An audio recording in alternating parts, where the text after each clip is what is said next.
Salam jemaat Tuhan, salam sejahtera bagi kita semua. Jumpa lagi dalam acara Light of Revival, renungan firman Tuhan yang akan menuntun kita di sepanjang hari ini. Bersama saya, Evangelis Pauline Laamale. Mari kita membuka firman Tuhan yang sudah saya siapkan bagi kita, terambil dalam Injil Yohanes, pasal 15 ayat yang ke-14. Demikian bunyi firman Tuhan. Kamu adalah sahabatku jikalau kamu berbuat apa yang kuperintahkan kepadamu. Menjadi sahabat Kristus. Saudara sekalian, firman Tuhan yang baru saja kita dengar dalam Injil Yohanes, Yesus sementara berbicara kepada murid-muridnya. Yesus mengatakan, jika kamu adalah sahabatku, kamu akan melakukan apa yang kuperintahkan kepadamu. Pertanyaannya adalah, apa yang Yesus maksudkan dengan melakukan perintahnya? Kalau kita melihat secara keseluruhan teks, maka kita akan menemukan yang Yesus maksudkan di dalam memberikan nasihat kepada muridnya adalah bicara tentang saling mengasihi. Ada dua hal penting dalam teks yang bisa kita lihat yang Yesus sampaikan. Yang pertama, Yesus berbicara tentang kasih, di mana dia menunjukkan hubungan kasih yang luar biasa di antara dirinya dengan Sang Bapa. Dan yang kedua, Yesus bicara bahwa dia menganggap murid-muridnya adalah sahabatnya dan bukan lagi hamba.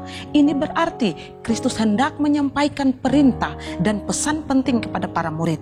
Mereka adalah murid-murid Kristus, hendaklah mereka hidup sebagaimana Kristus hidup di dalam Bapa, yaitu di dalam kasih. Kristus mau supaya para murid mengasihi satu dengan yang lain. Itulah sebabnya dia menganggap mereka sebagai sahabat. Saya dan saudara, kita semua adalah sahabat Kristus. Sebagai orang percaya, kita adalah sahabat Kristus. Pertanyaannya adalah bagi kita, kalau kita menjadi sahabat Kristus, maukah kita hidup di dalam teladan kasih yang sudah Kristus tunjukkan bagi kita? Maukah kita hidup di dalam saling mengasihi antara saudara-saudara seiman di mana kita berada? Firman Tuhan pagi ini, Kristus mau supaya sebagai orang-orang percaya, sebagai murid-murid Kristus, dia mau supaya kita hidup di dalam kasih, baik kasih kepada Allah maupun kasih kepada sesama. Itulah sebabnya dia mengatakan, saya tidak lagi menyebut kamu sebagai hamba, tapi kamu adalah sahabat. Kita adalah sahabat di dalam Tuhan, dan firman Tuhan menyuruh kita untuk kita saling mengasihi. Firman Tuhan lain mengatakan, kasihilah Tuhan Allahmu dengan segenap hatimu, dengan segenap jiwamu, dengan segenap akal budimu. Kasihilah Tuhan Allahmu dan kasihilah sesamamu manusia seperti dirimu sendiri. Maukah kita mengasihi?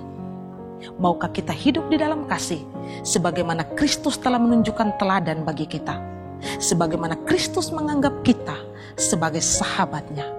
Saya sahabat, kamu sahabat, kita orang percaya adalah sahabat Kristus. Sahabat Kristus adalah mereka yang mampu hidup di dalam kasih antara satu dengan yang lain. Kiranya firman Tuhan ini memberkati kita. Amin. Mari kita berdoa. Tuhan, kami bersyukur untuk firman Tuhan saat ini. Jadikan kami menjadi sahabat Kristus yang hidup di dalam kasih. Tolong kami Tuhan, supaya di dalam hidup ini kami menjadi orang percaya yang hidup di dalam kasih. Terima kasih Tuhan untuk firman-Mu. Di dalam nama Tuhan Yesus kami berdoa. Amin. Bapak Ibu jemaat, mari jadikanlah firman Tuhan sebagai pelita dan terang di dalam jalan hidup kita. Tuhan memberkati.